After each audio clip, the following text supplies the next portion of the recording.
अस्सलाम वालेकुम। आज हम पढ़ेंगे इको 403 का lecture number 25 aggregate demand and aggregate supply. ये लेक्चर नंबर 24 से ही रिलेटेड है। सबसे पहले टॉपिक है shock, exogenous change in aggregate supply और डिमांड, यानी कि जो बैरूनी असरात की वजह से सेक्टर के बैरूनी असरात की वजह से जो डिमांड और सप्लाई में चेंज होता है उसे क्या कहते हैं, is called shock. Temporary push the economy away from full employment, ये आर्जी तौर पे जो इकनॉमी होती है उसे यानी कि फुल एम्प्लॉयमेंट से क्या कर देता है, दूर कर देता है। A demand shock, the economy begins in long run equilibrium at point A. Economy कहाँ से स्टार्ट हुई है, पॉइंट ए पे, जहाँ पे सप्लाई और डिमांड क्या है, इक्वल है, और आउटपुट क्या है आपकी, ये देखें वर्टिकल क्या है, पॉइंट ए पे फिक्स है। An increase in aggregate demand due to an increase in the velocity of money moves the economy from point A to point B where output is above its natural level। अब क्या हुआ कि हमारी velocity की वजह से हमारी demand क्या हो गई, इंक्रीज हो गई है। डिमांड इंक्रीज होने की वजह से जो हमारा बैलेंस था वो ए से बी पे शिफ्ट हो गया है एज प्राइसेस राइज, जिसकी वजह से प्राइसेस क्या हो गई हैं, राइज हो गई हैं। Output gradually returns to its natural rate and the economy moves from point to point C, जिसकी वजह से प्राइजेस दोबारा इंक्रीज होंगी और प्राइजेस इंक्रीज होने की वजह से डिमांड क्या हो जाएगी, अगेन क्या हो जाएगी, डिक्रीज हो जाएगी, और दोबारा जो हमारी बैलेंस है वो अगेन पॉइंट सी पर क्या हो जाएगा, पॉइंट सी पर क्या हो जाएगा, बैलेंस में आ जाएगा। Exogenous decrease in velocity, if the money supply is held constant then a decrease in velocity means people will be using their money in fewer transactions causing a decrease in demand for goods and services। The effects of a negative demand shock, the shock shift AD left। अब क्या होता था, जो positive होगा तो ये right side पे shift होगा, ये देखें AD, लेकिन अगर नेगेटिव शॉक होगा तो ये किस साइड पे शिफ्ट होगा, लेफ्ट साइड पे शिफ्ट होगा। causing output and employment to fall in the short run, over time prices fall and the economy moves down its demand curve toward full employment।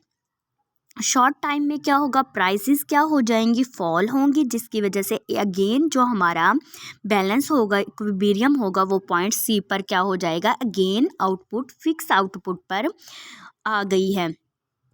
Next है हमारा supply shocks. Supply shock alters production cost, यानी कि जो production की जो coast है उसमें तब्दीली आना। Affect the prices that firm charge, इससे क्या होता है कि फर्म जो चार्ज कर रही होती है प्राइसेस, उन पे भी अफेक्ट होता है। एग्जाम्पल्स हैं इसकी कुछ, MCQs के लिहाज से इम्पोर्टेंट हैं। Of adverse supply shock, bad weather reduces crop red pushing up food prices. ख़राब मौसम की वजह से अगर हमारी जो फसल है वो ख़राब होगी तो प्राइसेस क्या हो जाएंगी, हाई हो जाएंगी।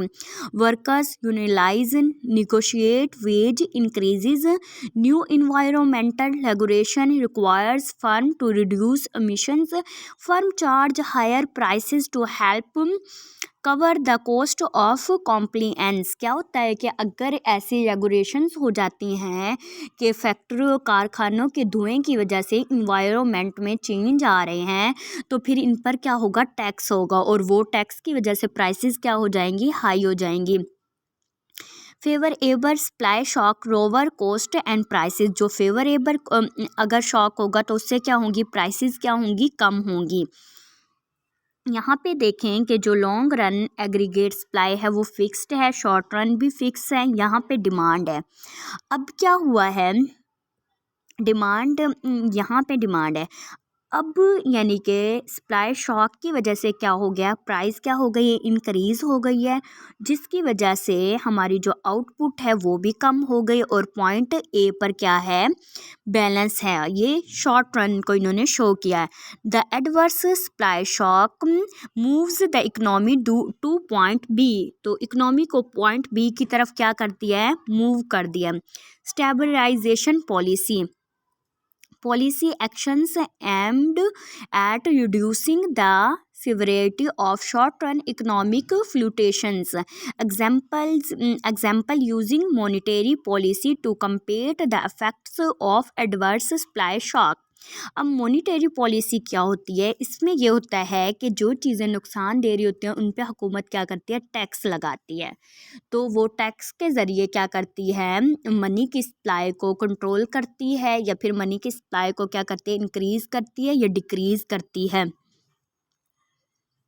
और ये अथॉरिटी होती है गवर्नमेंट के पास। But central bank accomplish the shock by raising aggregate demand. यहाँ पे आप अगर देखें जो है लॉन्ग रन में भी एग्रीगेट फिक्स है, शॉर्ट में ये फिक्स है, प्राइस इंक्रीज हुई जिसकी वजह से ये पॉइंट बी पे गई। अब क्या हुआ अगेन, जब ये पॉइंट बी पे जाएगी प्राइजेज, तो इसकी वजह से डिमांड में क्या होगी, अगेन क्या होगी, कमी वाक़या होगी, जिसकी वजह से सी पॉइंट अब क्या है, बैलेंस पॉइंट है।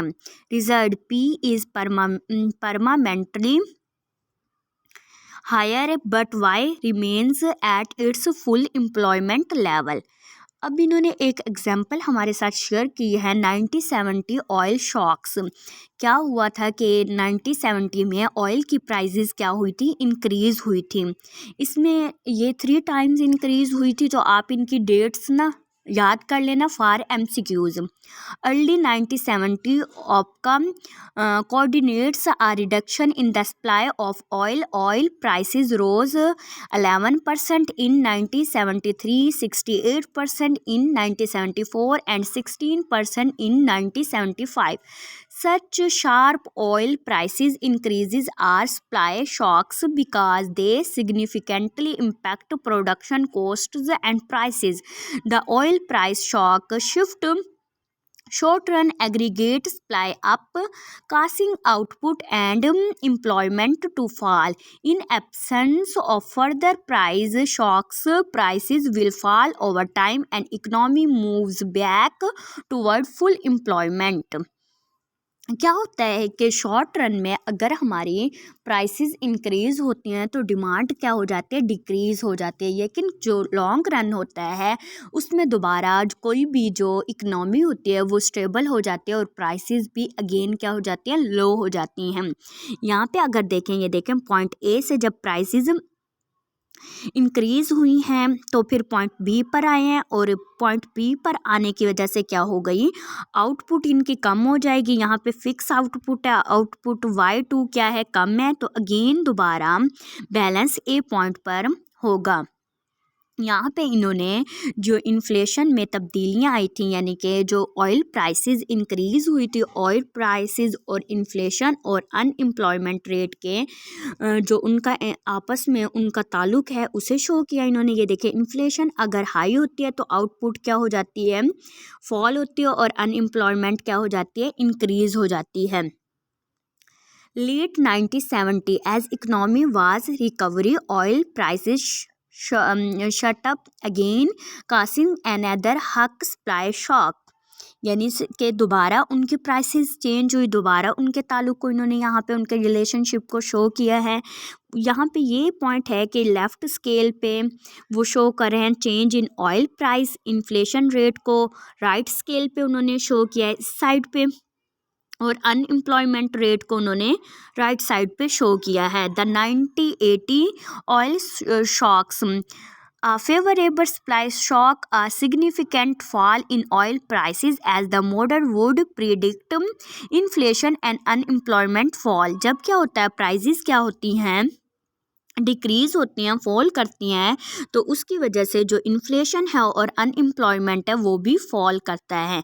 ये आप जो इनके डायग्राम्स हैं 3 इनका रिलेशनशिप, इसके आप पेंसिल से प्रैक्टिस करना और मेरे चैनल को सब्सक्राइब करें। वीडियो पसंद आने की सूरत में स्टडी ग्रुप में इसे लाइक करें और मुझे सपोर्ट करें।